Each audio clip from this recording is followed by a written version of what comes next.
In this episode of Fitment Industries, we're going to be talking about what you probably shouldn't do during a road rally. I'm Alex from Fitment Industries. Don't forget to get your wheels, tires, suspension at fitmentindustries.com. We do have a new t-shirt, part of a new wheel giveaway with Clutch, and if you check it out, it's pink. It's awesome. It's got a 370Z on the back. It's doing some gnarly drifty things. It's actually a really nice shirt, super comfortable. We've only got a few of them, so if you're looking to get a free set of wheels, go pick up a t-shirt. There's another boring way to do it too that we have to always say because our lawyers make us say it, but you can actually learn more in the description below. Plus, bonus points, matches my socks. Sock game strong. Check those bad boys out. If you guys don't have exciting socks, I would encourage you to get some exciting socks because life is all about the little things, right? Let's get into it. If you ever thought about participating in a road rally, I do have one thing to say about it. That is do it.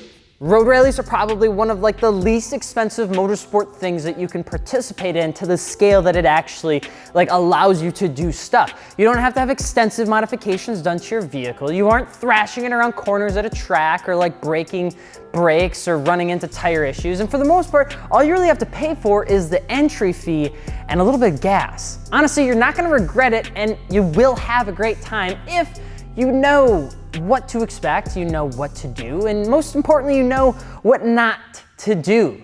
So if you're looking at participating in an event in the near future, here are a few tips of what not to do during a road rally. You ready to rock and roll? I am. Let's learn. The first and probably biggest thing we recommend not to do is to go into something such as a road rally with no expectation or idea of what a road rally actually is.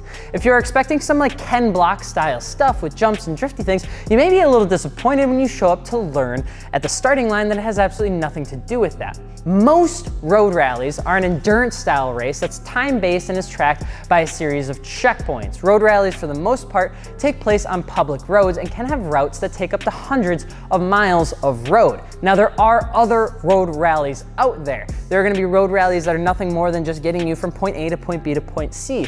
Now, those have gotten a lot more popular with the larger national or international road rallies, such as the Gumbal and larger events. You'll hear that in the Crown Rally as well. And the reason that they do that is because the distance is so much larger that having it a checkpoint base that would be 10 checkpoints per location, it would just be not very fun to have that many stops. So there are other road rallies where just have you stop in one major city to another major city, and then in between you party, eat, have some fun, talk with people, and then go to the very next event the next day.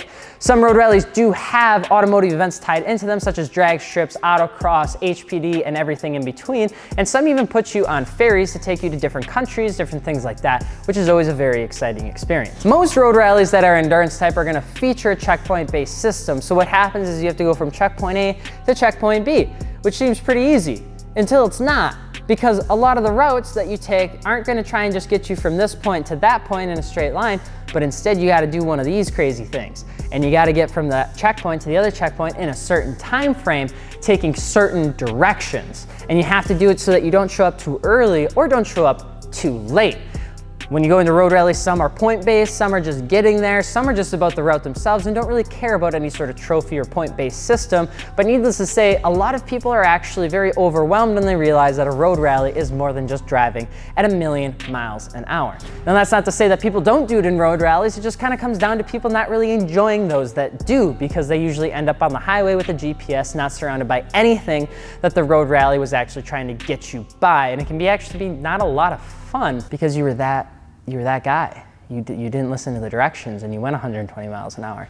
Now you're on 41 wondering why it's raining when everybody else is having a blast. Don't be that guy. And here's the thing, most road rallies are going to be a full day event, even up to multiple days, depending on which type of road rally you end up doing.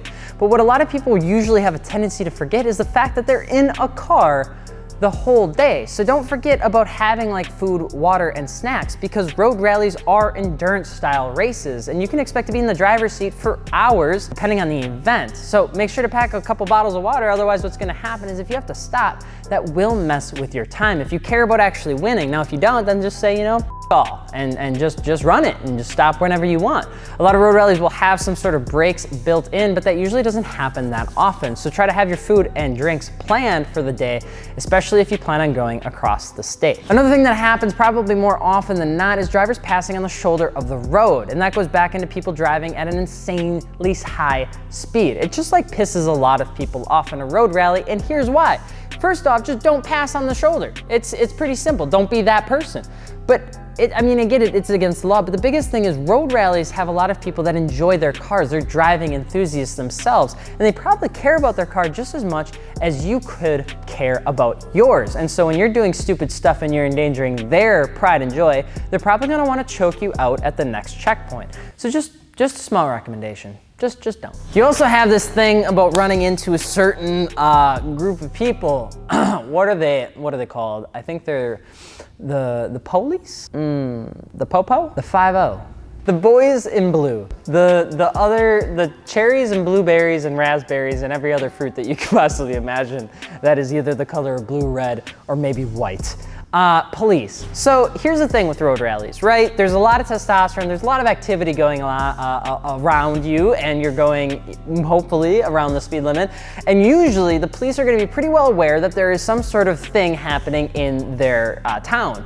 You can ask me how I know, because it's happened to us, it's happened to me, where they're gonna be like, Alex, bro, homie, we see what's going on out there, what the hell? You're gonna need to tell them to stop that, it's hard to stop. It's hard to stop that.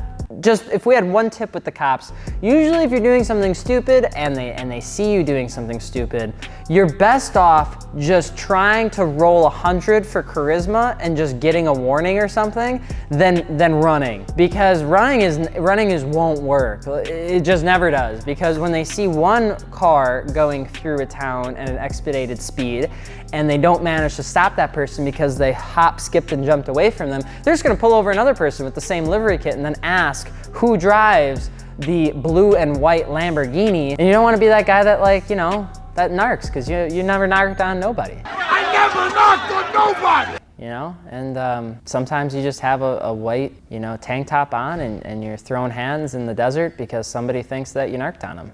Except this time you did, because now you're getting pulled over for nothing. It's a little weird how the whole thing works, and when you're breaking the law, it's kind of a free-for-all. We would recommend that if you're going to do something like that and you're doing it by yourself and you're not endangering anyone because you're on a county road and you decide to go fast and you go to get pulled over, just give it your best shot and see if you can get out of the ticket and GoPro it, throw it up on YouTube. Just don't run. Just a recommendation. The drive itself is one of those things that makes road rallies so fun and enjoyable. The teams that organize these events take a good amount of time, like actually traveling, researching, and planning the set route to make it enjoyable for those participating. So for that being said, follow the route cards or follow the directions that they actually give you. Don't be the team that just uses a GPS, because 9 times out of 10, the GPS is not going to be the route that the event is actually planned around. Using a GPS takes a lot of fun out of the whole event and originality, because now you're just going down the highway. It doesn't mean don't bring one because you're going to want to, but having a navigation can actually save your as long as you use it for the right reasons. And if you don't use it for the right reasons, it's gonna be super boring because you're going to miss a lot of your checkpoints. Use the cards and enjoy the drive. Which is actually gonna tie us into our final tip that we know for you, which is actually a little bit of a no-brainer, as they say, and that's to have fun. Even though road rallies are a competition and sometimes there's trophies or money involved for the top finishers, it is about having a good time with your car and your friends. So don't let your ego take control. Chances are there's gonna be other participants that have faster cars than you, more expensive cars, and have a lot more experience than you probably do if this is your first go. If it is your first time participating in a road rally or anything motorsport related, chances are that you're not gonna finish at the top of your field, even if you really, really want to. Trust me, Dakota tried in Forza last week during the giveaway, and it didn't work out for him. Road rallies aren't all about the actual race itself either. A lot of times the organizer will have other events to participate in to go along with the rally that doesn't actually include driving. Make sure to check those out too, because those little quirks and extra things and bonus points that can actually be a ton of fun, like taking pictures in front of certain locations, getting a receipt from a certain restaurant, or just stopping in an ice cream store because they have some of the best ice cream in Wisconsin. So we definitely recommend that when you're going into an event like this, go into it for the drive, go into it to meet new people, and of course go into it for the after party, because that's one of the most exciting things about road rallies is the after party, which is a blast, and the hotel that you end up staying at. So let us know if you guys have any tips in terms of road rallies. I'm Alex for Fitment Industries. Don't forget wheels, tires, suspension, fitmentindustries.com. Don't forget to subscribe, and don't forget to drop a comment on Dakota letting him know that he didn't have a chance to take a W again for another competition that we had live. But we do have another giveaway that we partner with Clutch Wheels. You can pick up one of these sick pink t-shirts. Yes, they're pink. We're very excited about the fact that they're pink. It's got a cool design on the back. Description is below with the link that you can check it all out. We're doing a donation as well, which is pretty cool. We're gonna partner so we can help kind of donate back to the community, all that sort of stuff. I'm Alex from Fitment Industries though. We will see you later. Fitment Industries, yeah, peace.